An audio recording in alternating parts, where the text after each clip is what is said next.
In this section, we will review some of the advanced capture methods in Wireshark. We're going to look at importing and exporting data from the tool.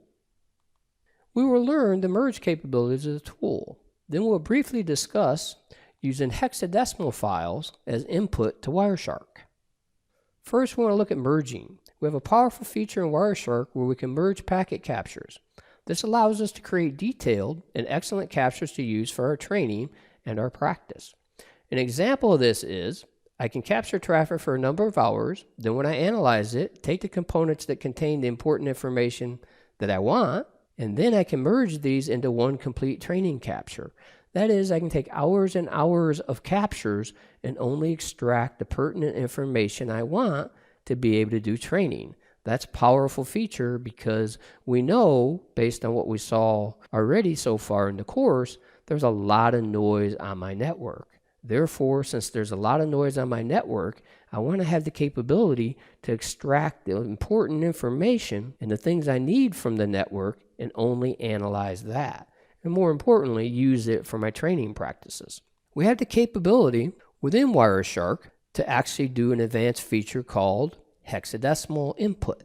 We have the ability to take packet captures that are in a hexadecimal format. That is, if I take output from another tool and put it in a text file, and the tool actually outputs in hex, I can import that tool's output into Wireshark. A lot of the tools that take raw data and output that into hexadecimal, I can input now into Wireshark and read it with the graphical interface that we've been using. Remember, the binary is hard to read. The hexadecimal makes it easier to read.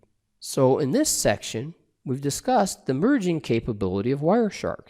It has the capability to merge different types of files. So we can take multiple PCAP files and merge them into one training file or to one case file if you want to look at it from a network forensic standpoint.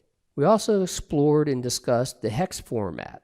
In the hex format option, I can input a file that's in hex as long as it's in text, and that text file can be input, and then I can display it in Wireshark.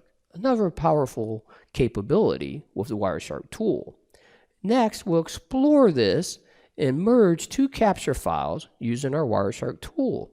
This will give us the capability to build powerful packet captures to add to our library. And we can pretty much do anything we want from a training standpoint. Or if we're doing investigation of intrusion, we can create a packet capture file that has the information that's related to the intrusion, and that can be submitted as evidence of the intrusion without having all that extra packet information in there, which is very powerful.